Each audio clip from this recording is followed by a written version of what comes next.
প্রিয় বন্ধুরা, ফাইনালি চলে আসলাম দ্বীপ জেলা ভোলার চরপেশন উপজেলার বেতুয়া লঞ্চ ঘাটে। এখানকার সৌন্দর্য দেখার জন্য প্রতিদিন হাজার হাজার পর্যটক দেশের বিভিন্ন প্রান্ত থেকে ছুটে আসে। আমিও তার ব্যতিক্রম নই, তাই ছুটে আসলাম বেতুয়া লঞ্চ ঘাটের সৌন্দর্য দেখার জন্য। প্রিয় বন্ধুরা, এখানকার সৌন্দর্যগুলো আমি ঘুরে ঘুরে আপনাদেরকে দেখানোর চেষ্টা করব।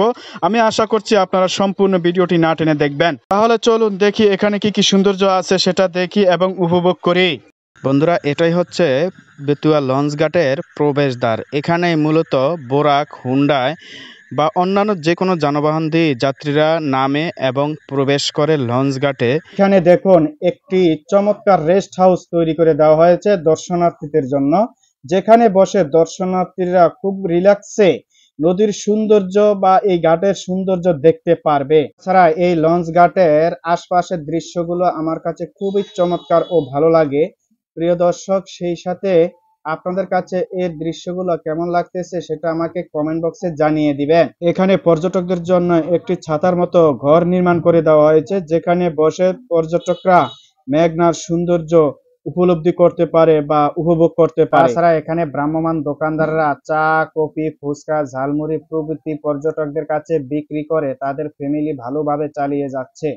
প্রতিদিন দেশি বিদেশি হাজার হাজার পর্যটকরা এখানে ছুটে আসে বিভিন্ন যানবাহনের মাধ্যমে এই নদীর সৌন্দর্য এবং বেতুয়া লঞ্চ ঘাটের মনোরম সৌন্দর্য দেখার জন্য। এখানে এসে যেটা আমার চোখে প্রথম ধরা পড়লো, রাস্তার দুপাশে ছোট ছোট লাল সাদা রঙিন রঞ্জিত পিলারগুলো অনেক সুন্দর লাগছে আমার কাছে। সেই সাথে রাস্তার সাইডে একটি ছাতার মতো বসার জন্য একটি স্থাপনা নির্মাণ করে দেওয়া হয়েছে, সেটা দেখতেও খুবই গর্জিয়াস লাগে এবং দর্শকরা এখানে বসে অনেক গল্পগুজব করে এবং নদীর সৌন্দর্য দেখে। নদীর সৌন্দর্য আরো ভালোভাবে পর্যবেক্ষণ করার জন্য বা উপভোগ করার জন্য নদীর মধ্যে একটি ব্রিজ তৈরি করে দেওয়া হয়েছে, যেটার উপর বসে দর্শনার্থীরা নদীর সৌন্দর্য ভালোভাবে উপভোগ করে এবং নদীর যে ঢেউ রয়েছে সেগুলো তারা সুন্দরভাবে উপভোগ করে। তাছাড়া নদীর তীরবর্তী যে রাস্তা রয়েছে সেই রাস্তার ঢালু জায়গায় রঙিন যে ব্লকগুলো বসানো হয়েছে সেগুলো দেখতে খুব আকর্ষণীয় লাগে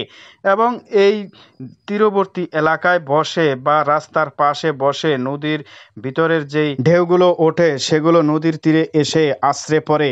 এই দৃশ্যটা দেখতে খুব সুন্দর লাগে। তাছাড়া এখানে একটি যেহেতু লঞ্চ ঘাট রয়েছে, সেক্ষেত্রে ঢাকাগামী যাত্রীরা এখান দিয়ে আসা যাওয়া করে এবং নদীর সৌন্দর্য এবং এই বেতুয়া ঘাটের সৌন্দর্য তারা খুব সহজে উপভোগ করতে পারে। এখানে দেখতে পাওয়া যায় একটি বিলাসবহুল লঞ্চ নদীর উপরে দাঁড়িয়ে রয়েছে যাত্রীদের জন্য। যাত্রী যখন ফিল আপ হয়ে যাবে এবং লঞ্চের সময় যখন হয়ে যাবে তখন লঞ্চটি ঢাকার উদ্দেশ্যে ছেড়ে যাবে। প্রিয় বন্ধুরা, আজকে যেহেতু বৈরী আবহাওয়া এবং নদীতে সিগন্যাল চলে বিদায় এখানকার যেহেতু বৃষ্টিপাত হচ্ছে, যার জন্য দর্শনার্থীরা তেমন একটা আসেনি। তারপরেও যারা আসছে তাদের সাথে আমিও এখানে আসলাম এর সৌন্দর্য দেখার জন্য। তো এই মুহূর্তে আমি নদীর মধ্যে যে ব্রিজটি তৈরি করা হয়েছে সেই ব্রিজের উপর দিয়ে মাঝখানে যাচ্ছিলাম নদীর সৌন্দর্য আরো ভালোভাবে দেখানোর জন্য। প্রিয় বন্ধুরা, এখানে এসে যেটা আমি দেখতে পেলাম, যারা দর্শনার্থীরা দেখতে আসছে তারা কিন্তু খুব প্রখরভাবে ধৈর্য সহকারে নদীর সৌন্দর্য দেখতেছে প্রিয় মানুষকে সাথে নিয়ে।